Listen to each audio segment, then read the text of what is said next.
Novak Djokovic has hired his former rival Andy Murray as his new coach. Andy Murray's decision to become Novak Djokovic's coach rocked the tennis world.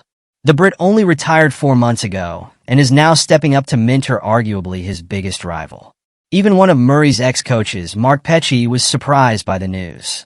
And Petchey has now had his say on the link-up, rubbishing some Bulls **** claims Djokovic had been without a coach since he parted ways with Goran Ivanišević in March, ending their 5-year partnership. He worked with some temporary mentors during the clay season, but largely traveled with his hitting partner, Carlos Gomez Herrera.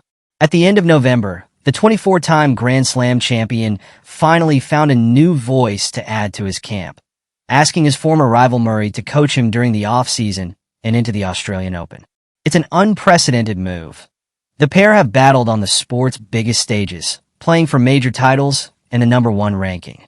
They are the same age and have been facing off since their junior days. But they will now be in the same corner for the first time. Djokovic's decision to hire Murray caused a stir, with some questioning whether it was a last-ditch move to have some fun with a friend as he nears retirement. However, Petchey, who coached Murray earlier in his career, has now rubbished the retirement talk and claimed the Brit wouldn't work with Djokovic if he wasn't aiming high. Knowing Andy as well as I do, there's no question that he will already be going through Novak's matches from this year with a fine-tooth comb. The battles that he's had with Carlos and Jannik, and what's worked but what hasn't worked, Petchey told Betway. I've seen people say this is Novak at the end of his career, kind of winding down potentially by hiring a mate.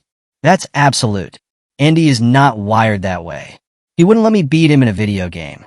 He will not go into Australia with Novak if it isn't to win another Australian Open, his 25th major, and a record 11th Australian Open.